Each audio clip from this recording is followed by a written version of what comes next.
जी अस्सलाम वालेकुम। अगर आप एक ओवरसीज पाकिस्तानी हैं तो आपके माइंड में क्वेश्चन आ सकता है कि आपको एफबीआर में रजिस्टर होने की जरूरत है, या फिर दूसरी तरह अगर कहें तो क्या आपको फाइलर बनने की जरूरत है या नहीं। तो आज की वीडियो में इस टॉपिक के ऊपर हम डिस्कशन करेंगे। इसके अलावा हम ये भी डिस्कस करेंगे कि अगर आप एक ओवरसीज पाकिस्तानी हैं तो कुछ ओवरसीज पाकिस्तानी ऐसे भी हैं जिनको एग्जेम्पशन अवेलेबल है, जिनकी रिक्वायरमेंट अप्लाई नहीं होती कि वो रिटर्न फाइल करें या अपना एनटीएन बनाएं एफबीआर के साथ। सबसे पहले हम ये देख लेते हैं कि फाइलर कौन होता है। फाइलर वो होता है जो अपना एनटीएन बनाए, एफबीआई के साथ रजिस्टर हो और पिछले एक साल की जो लेटेस्ट टैक्स ईयर हो उसकी रिटर्न फाइल करे। अगर आपने रिटर्न लेट फाइल की है तो फिर आप एटीएल सरचार्ज भी पे करें तो आपका नाम एटीएल लिस्ट में आ जाएगा, उसकी वजह से फिर आप फाइलर बन जाएंगे। अब यहाँ पे ओवरसीज पाकिस्तानी की टोटल चार टाइप्स होती हैं। सबसे पहले एक ऐसा ओवरसीज पाकिस्तानी है जो कि फॉरेन इनकम अर्न कर रहा है, और उसके अलावा सेकंड नंबर पे ऐसा ओवरसीज पाकिस्तानी आता है जिसकी पाकिस्तान सोर्स इनकम है। थर्ड नंबर पे एक मिक्स्ड सोर्स ऑफ इनकम आ सकती है, मतलब पाकिस्तानी सोर्स ऑफ इनकम भी है और फॉरेन सोर्स इनकम भी शामिल है। फोर्थ नंबर पे ऐसा है ओवरसीज पाकिस्तानी जिसकी कोई इनकम नहीं है। तो इन चार कैटेगरीज में ओवरसीज पाकिस्तानी डिवाइडेड है। इसमें से कुछ लोगों को एग्जम्पशन अवेलेबल है और बाकी लोगों को रिक्वायरमेंट है कि वो अपनी रिटर्न फाइल करें।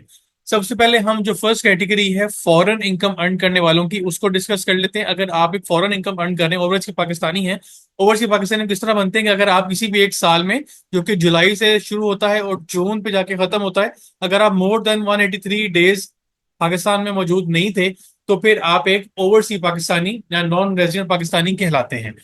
अब एक ऐसा ओवरसीज पाकिस्तानी है, नॉन रेजिडेंट पाकिस्तानी, जो कि फॉरेन इनकम अर्न कर रहा है, पाकिस्तान से बाहर बैठा हुआ है और पाकिस्तान से बाहर इनकम अर्न कर रहा है, पाकिस्तान में कोई इनकम नहीं है। इसके आगे दो कैटेगरीज, सब कैटेगरीज हो सकती हैं। एक, उसका पाकिस्तान में कोई एसेट हो सकता है, कोई गाड़ी हो, प्रॉपर्टी हो, कोई व्हीकल वगैरह है, बैंक अकाउंट है, इस तरह के कोई एसेट पाकिस्तान में मौजूद हो सकते हैं। यहाँ पे ये भी हो सकता है कि उसका पाकिस्तान में कोई भी एसेट ना हो।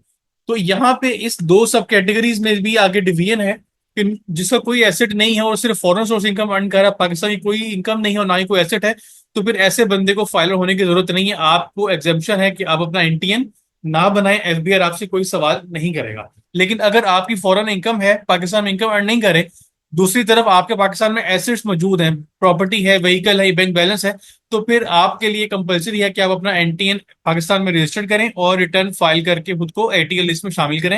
रिटर्न फाइल करने के लिए इसका स्पेशल फॉर्म होता है जो कि नॉन रेजिडेंट पाकिस्तानी के लिए होता है। एनआरपी का वेल्थ स्टेटमेंट होती है जो कि आप फाइल कर रहे होते हैं। इसके ऊपर मेरी एक सेपरेट वीडियो अवेलेबल है, उसका लिंक मैं यहाँ राइट कॉर्नर पे अटैच कर रहा हूँ, आप उसको देख सकते हैं। अब यहाँ पे इसकी रिक्वायरमेंट नहीं है। फॉरेन इनकम अगर अर्न करें, एसेट है, तो फिर आपकी रिक्वायरमेंट अप्लाई होती है। ये फर्स्ट कैटेगरी थी। सेकंड कैटेगरी में ऐसा एक नॉन रेजिडेंट पाकिस्तानी या ऐसा एक ओवरसीज पाकिस्तानी जिसकी पाकिस्तान सोर्स इनकम है, फॉरेन सोर्स इनकम कोई नहीं होता, पाकिस्तान से बाहर बैठे में और सारी इनकम आपको पाकिस्तान से अर्न हो रही है। उसका यहाँ तो हो सकता है कि आपको रेंटल इनकम आ रही हो, या हो सकता है कि आपका कोई बिजनेस हो पाकिस्तान में जिसके थ्रू आप अपनी इनकम अर्न करें। तो फिर इस केस में आपको कंपल्सरी है कि आप अपनी एनटीएन बनाएं और रिटर्न फाइल करें। रिटर्न फाइल आपकी नॉर्मल तरीके से होगी, जिसमें आप अपनी नॉर्मल रिटर्न फाइल कर रहे होंगे, या तो बिजनेस हेड की, जो भी आप जिस हेड की इनकम अर्न कर रहे हैं उसका रिटर्न फाइल करेंगे। इसमें कोई एग्जामेशन आपको नहीं अवेलेबल। थर्ड कैटेगरी आती है ऐसे लोगों की जो कि मिक्स्ड इनकम अर्न करें, मतलब फॉरेन इनकम भी है और पाकिस्तान सोर्स इनकम भी मौजूद है। अब यहाँ पे हो सकता है कि आप फ्रीलांसिंग कर रहे हो, कि पाकिस्तान से बाहर से आपको पैसे आ रहे हैं और यहाँ बैठ के आप सैलरी अर्न कर रहे हैं, या आप रेंटल कर इनकम अर्न कर रहे हैं, या फिर आप बिजनेस इनकम अर्न कर रहे हैं। कोई भी इनकम हो सकती है। अगर मिक्स्ड इनकम है तो इस केस में भी सेम रूल अप्लाई होता है कि आपको एनटीएन बनाना है और एनटीएन बनाने के बाद आपको अपनी रिटर्न फाइल करनी है। रिटर्न आप नॉर्मल वाली ही फाइल करेंगे जिसमें आप अपनी फॉरेन इनकम भी डिक्लेयर कर रहे होंगे, उसका सेपरेट कॉलम आ रहा होता है फॉरेन इनकम का, और उसके साथ साथ वेल्थ स्टेटमेंट में भी आप अपने फॉरेन जो एसेट्स हैं उनकी डिटेल वो नहीं पूछता, टोटल नंबर पूछता, वो भी आपको डिक्लेयर करना पड़ेगा। थर्ड कैटेगरी के बाद जो लास्ट कैटेगरी है ऐसे लोगों की जिनका कोई सोर्स ऑफ इनकम पाकिस्तान में भी नहीं है और ना ही पाकिस्तान से बाहर है। ऐसे कौन से लोग होते हैं? यूजली क्या होता है कि अगर एक बंदा पाकिस्तान से बाहर ट्रैवल कर रहा है और उसने वहां अपना सेटअप बना लिया है, सेटल हो गया, तो अपनी फैमिली को भी अपने साथ बुला लेता है। तो हो सकता है आपकी जो स्पाउस हैं वो आपके साथ हों, या अगर बच्चे हैं जो कि वहां पे एजुकेशन ले रहे हैं और वो स्टूडेंट वीजा के ऊपर भी कोई लोग गए होते हैं, कुछ अपने फैमिली के साथ वहां रह रहे होते हैं। अगर उनका कोई सोर्स ऑफ इनकम नहीं है, ना पाकिस्तान में है ना ही पाकिस्तान से बाहर है, इसमें आगे दो सब कैटेगरीज आ जाती हैं। पहली ऐसी है कि पाकिस्तान में कोई एसेट नहीं है, और दूसरी कैटेगरी वो है जो पाकिस्तान में एसेट मौजूद हैं। ठीक है, जैसे आपके स्पाउस का कोई बैंक अकाउंट हो सकता है, उनके नाम की प्रॉपर्टी हो सकती है, कोई एसेट हो सकता है। तो इस केस में भी आपको फिर एनटीएन बना के अपने एसेट्स को डिक्लेयर करना है, रिटर्न फाइल करनी है। या तो वो अपना एनटीएन बना रिटर्न फाइल करें, या फिर उनके बिहाफ पे आप खुद रिटर्न फाइल कर सकते हैं, उनके एसेट्स को आप डिक्लेयर करें assets held in other name.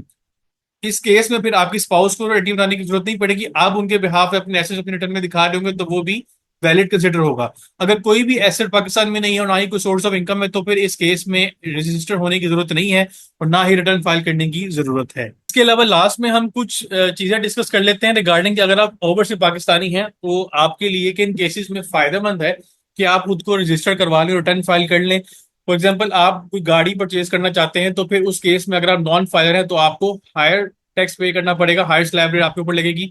उस केस में आपके लिए फायदेमंद है कि आप रिटर्न फाइल कर लें। आप प्रॉपर्टी अगर परचेज करना चाह रहे हैं तो फिर आपके लिए उस केस में भी आपको फायदा होगा कि आप अपनी रिटर्न फाइल करें और खुद को फाइलर लिस्ट में शामिल कर लें। इस केस में कुछ एग्जाम्पशन है नॉन फाइलर को, अगर प्रॉपर्टी परचेज करना चाहते हो, अगर आपके पास नाइकॉप है या फिर आपके पास अगर पीओसी है, तो फिर आपको रिड्यूस रेट के ऊपर प्रॉपर्टी परचेज या सेल करने की इजाजत है, जो कि 3% का रेट है। लेकिन अगर आपके पास सिंपल सीएनआईसी है, पाकिस्तानी जो एक आईडी कार्ड इशू होता है, उस केस में कोई एग्जाम्पशन नहीं है, फिर आपको बेहतर है कि आप अपनी रिटर्न फाइल करके फिर प्रॉपर्टी परचेज करें। इसी तरह अगर आप कोई इन्वेस्टमेंट करते हैं पाकिस्तान में, तो उसके लिए आपका फाइलर पाकिस्तान में होना जरूरी है, क्योंकि वो आपका पाकिस्तान में एसेट क्रिएट हो जाएगा तो उसको डिक्लेयर करना आपके लिए कंपल्सरी है। ये डिटेल एक वीडियो थी रिगार्डिंग ओवरसीज पाकिस्तानी और उनकी फाइलिंग रिक्वायरमेंट से रिलेटेड। इंशाल्लाह नेक्स्ट वीडियो में नए टॉपिक पर डिस्कशन होगी। अपने हाथ रखिएगा। अल्लाह हाफिज़। सर मैंने अपने व्हाट्सएप पे चैनल बनाया है सीए पैकेज शेख के नाम से। इसमें जितनी भी रीसेंट अपडेट्स हैं वो आपको एक्सक्लूसिवली यहाँ पे अवेलेबल होंगी, रियल टाइम पे आपसे शेयर की जाएंगी। उसके बाद वीडियो में जो भी मैं डिस्कशन करता हूँ उसको मैं पहले ही ग्रुप में बता दूंगा इंशाल्लाह कि जो आज हम डिस्कशन करेंगे वो किस टॉपिक के ऊपर होगी। उसके अलावा जो भी नई अपडेट्स आएंगी वो इस चैनल के ऊपर आपको उसके लिंक्स या डॉक्यूमेंट्स आपको अवेलेबल होंगे। तो आपसे रिक्वेस्ट है, मैंने लिंक इस चैनल का डिस्क्रिप्शन में ऐड कर दिया, आप उसको जाकर फॉलो करें ताकि आप रिसेंट अपडेट्स के साथ इन टाइम अपडेटेड रहें।